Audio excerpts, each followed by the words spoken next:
I'll call the meeting to order. Welcome to our December 18th work session in preparation for Monday's City Council meeting. For those who are less familiar with what we do at work session, this is just an opportunity for the council to interact directly with the staff and ask questions about the items that will be on our agenda for Monday night. So we look forward to learning about those. Mr. Mayor, I believe you had an introduction to make.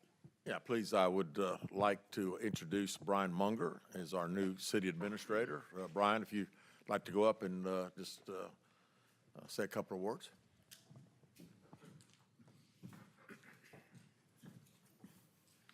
Good evening, Madam President, City Council members, Mayor Durzis. I want to thank you all for the faith you've placed in me to come on board with the city. It's my third day. It's been a wonderful reception. Obviously, I'm deep into the midst of getting up to date on all the projects the city has going. But I've been deeply impressed with the work that the staff has put forth, and I know there's a lot of great things to come for the city in the next term, and I'm looking forward to be a part of that. So thank you so much for having me. We welcome you. Thank you for coming.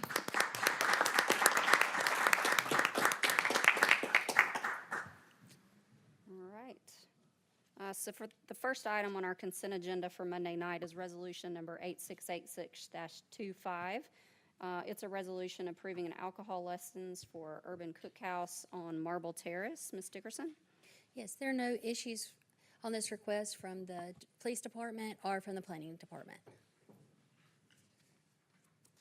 Any questions for Ms. Dickerson on this item? All right, we'll move along to number 4, resolution number 8687-25. This is related to the Hilton Garden Inn Homewood Suites on Emory Drive, and it also involves an alcohol license. Ms. Dickerson? There are no issues on this request from the police department or from the planning department.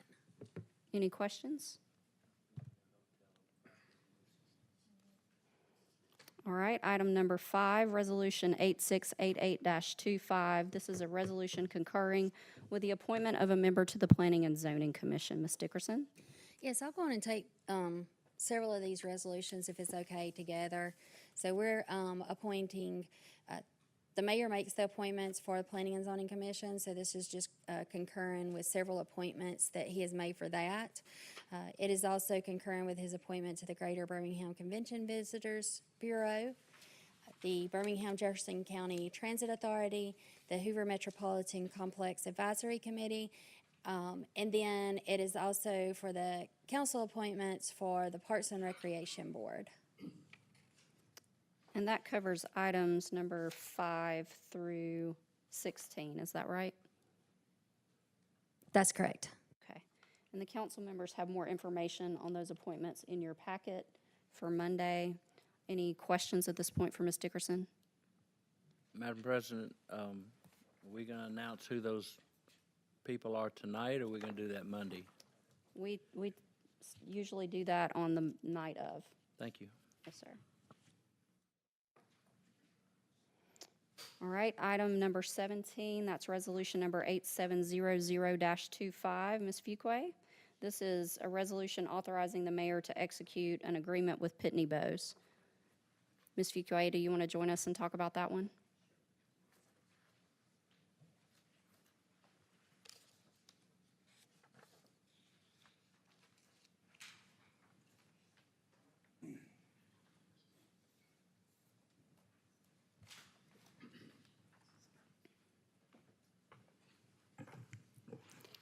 Council, Mayor, Pitney Bowes is basically the machine that we have down at the Public Safety Center that handles all the mail and everything. And I've been asked to basically, since the municipal court is the one that handles the brunt of the mailing, that we are going to handle all of this.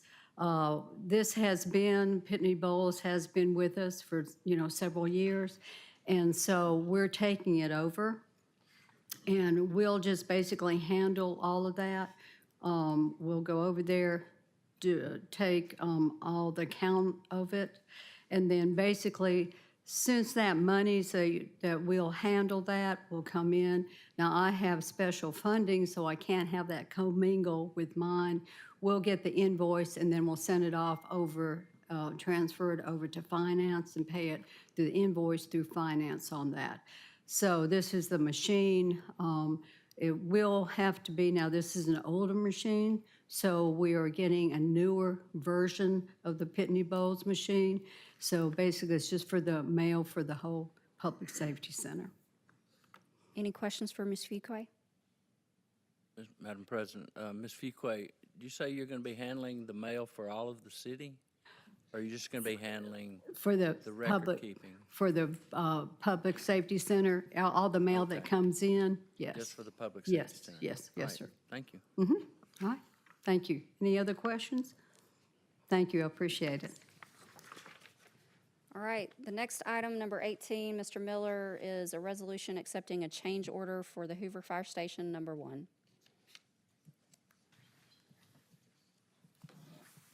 That's correct, and good evening.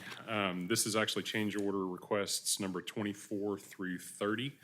There are some additional ones that will come in future meetings coming through. All of this money is budgeted in the project. We budgeted extra in the project, so we were a little conservative on the front end. But also, if you'll remember, we are in liquidated damages for the contractor starting September 1st. If the contractor finishes by January 1st, that's approximately $60,000 worth of cost that will be coming back to the city. Right now, with through change order request number 30, we're approximately 50,000 over budget, but again, that does not account for the additional liquidated damages as well. So all of this is funded. All right, what questions do you have for Mr. Miller? Madam President, just to understand, you're not asking for any additional funds. That's correct. Are you needing to transfer funds within the budget No, sir. for this? Very good. No, sir, Thank we're you. not. Any other questions? Thank you very much. Thank you. Next item is Ms. Ginn to talk about the supplemental agreement number 7 for the Little Valleydale Road widening project. Good evening. Good evening.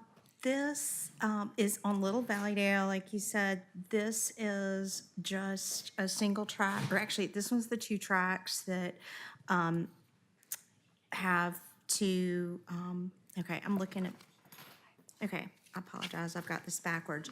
Okay, this one is, Little Valleydale is during our negotiation, the right-of-way acquisition, the property owner had an issue with the design and what was being done, and so we are going back. We'll have to go back through the right-of-way, do the reappraisal, and do some design change to accommodate the property owner so we can get this parcel moved through. That's what the one is for Little Valleydale, just the one parcel.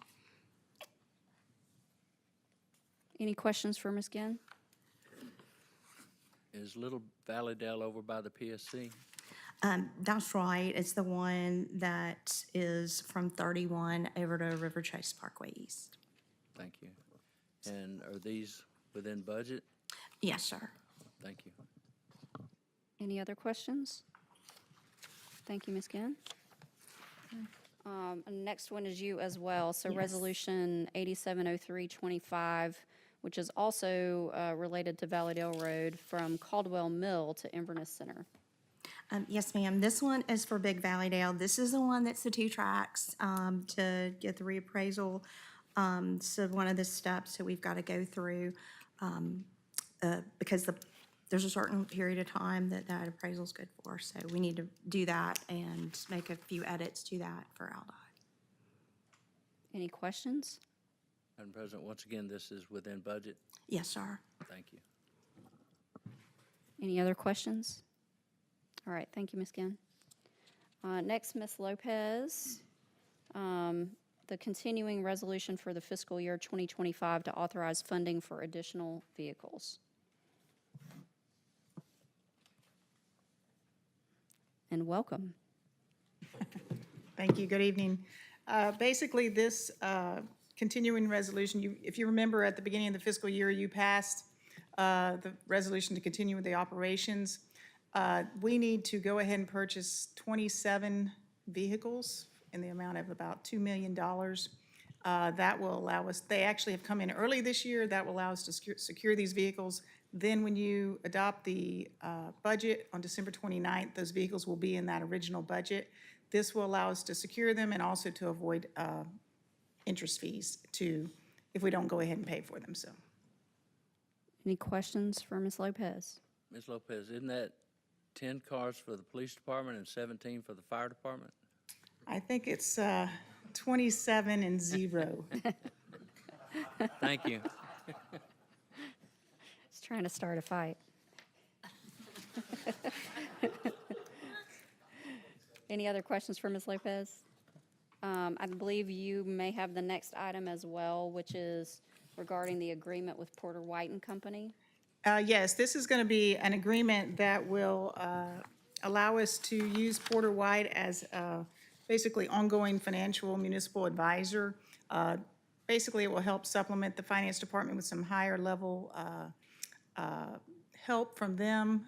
There's actually 3 facets to this agreement, but the first facet, the main facet, is that $60,000 a year that we will be able to utilize them on a monthly basis as needed for various financial help, whether it be looking at policies, looking at long-term projections, whatever it may be.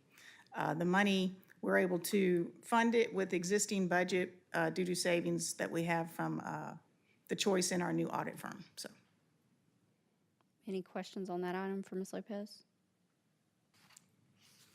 All right, I see Chief Morris behind you. I didn't intend to skip over you. Does anybody have questions for the chief on the vehicle item?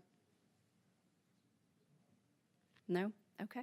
If I could, just Madam President, just wanted to thank you all for considering that motion. And we've got several vehicles that are in need of replacement, and kind of our fleet's been neglected over the past several years, and just wanted to thank you for consideration. And if I can ask any questions, I would.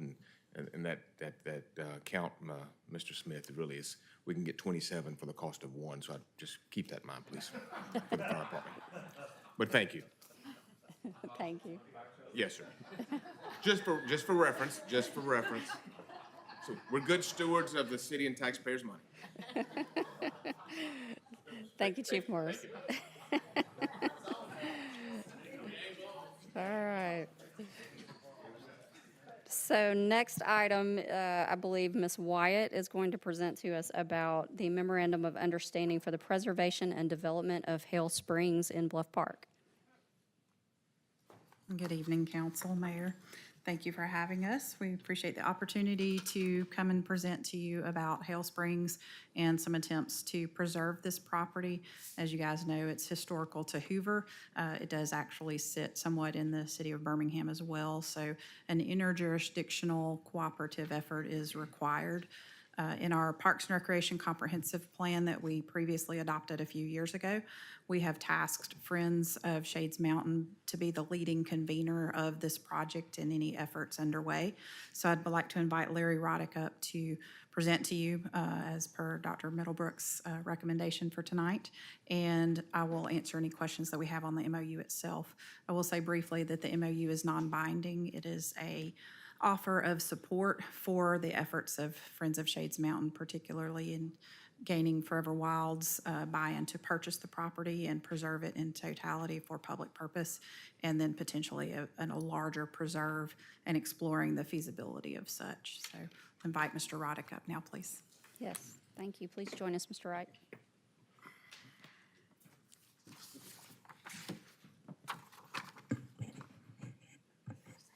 Good evening. My name is Larry Rodick, and I am the president of the Friends of Shades Mountain, a nonprofit 501c3 organization with 300 members that has been preserving the steep northwest slope of Shades Mountain for over 20 years.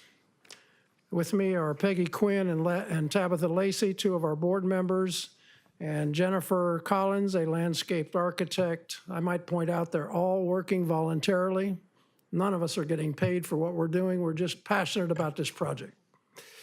3 years ago, Friends of Shades Mountain proposed the creation of a Bluff Park Preserve to include the 4 properties of Lover's Leap, the old Tip Top property, Hale Springs, and the historic radio tower owned by our organization.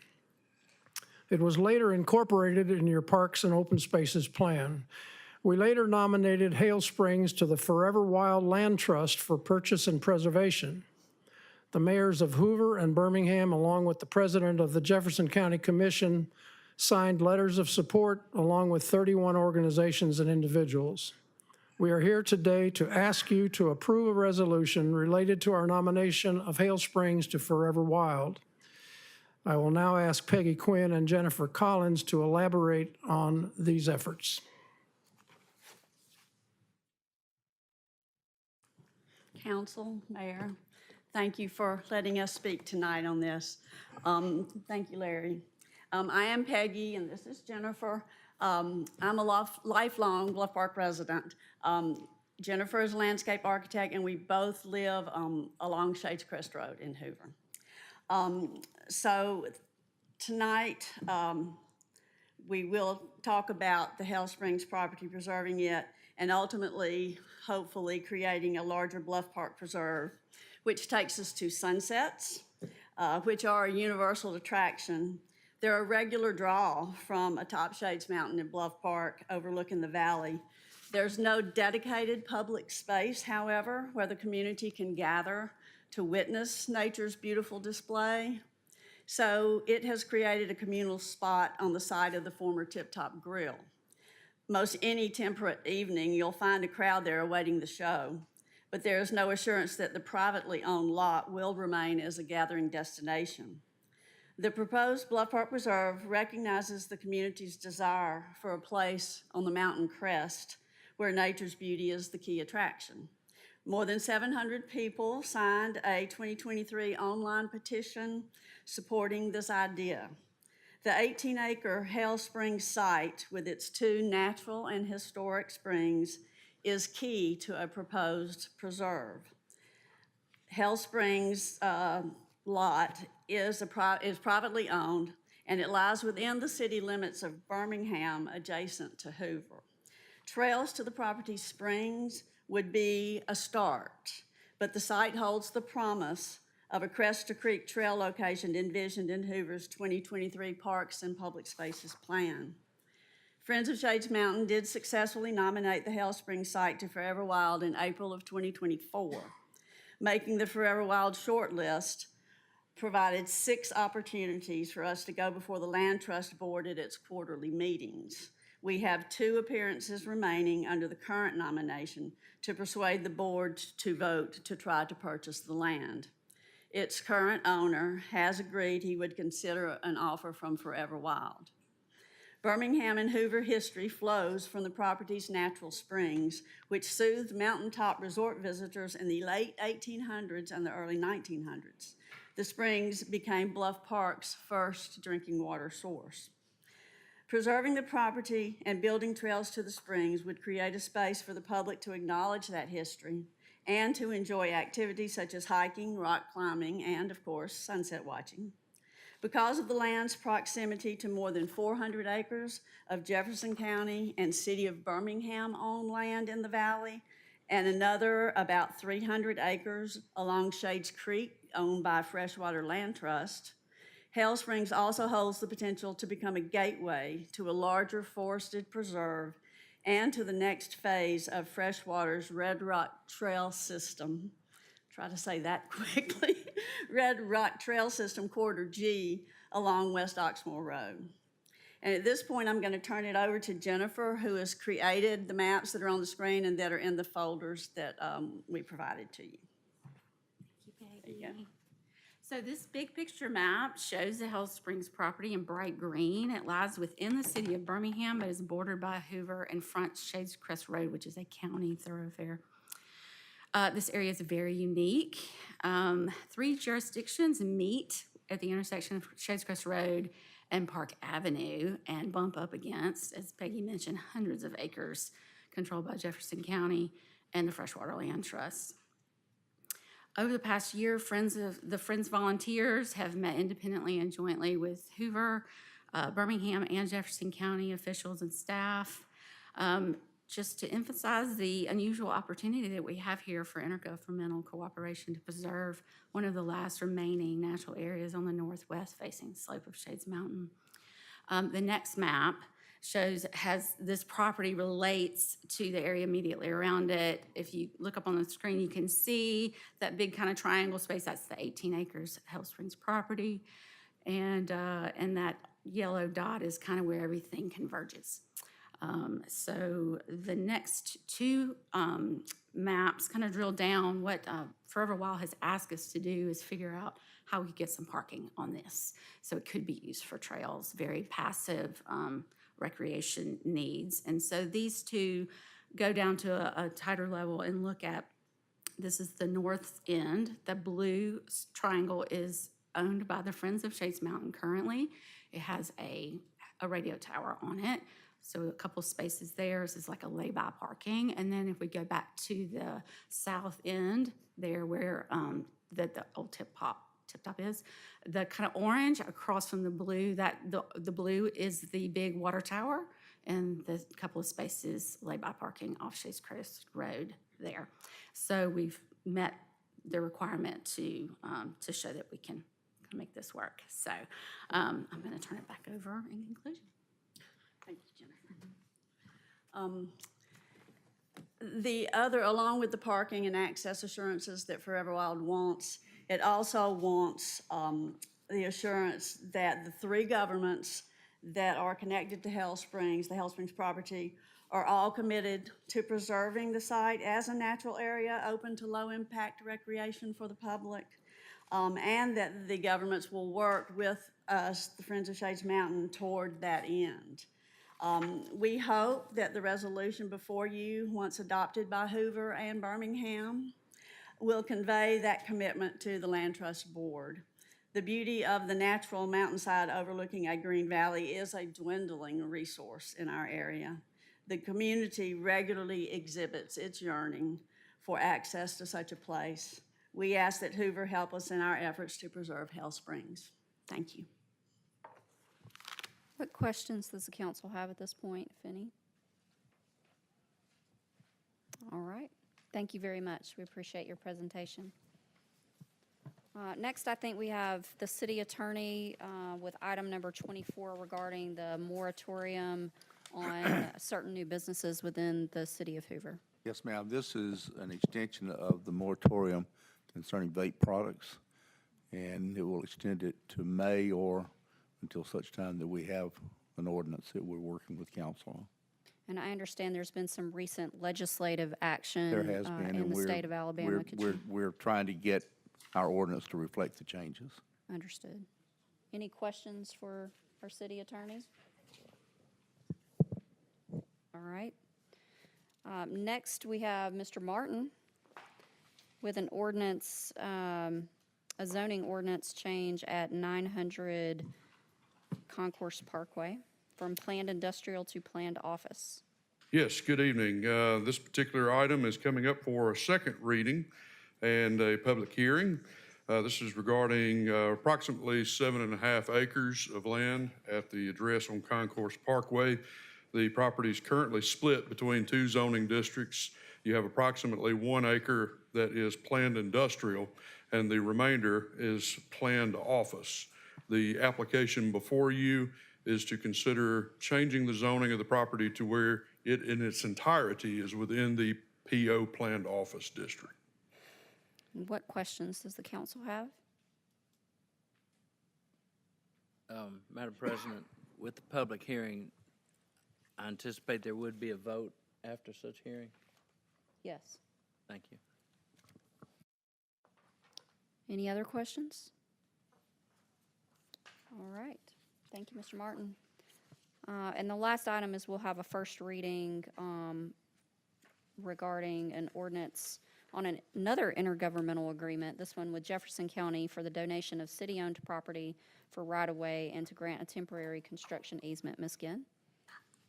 This item, in September, there was an intergovernmental agreement with Jefferson County for the construction project for the city's funding piece.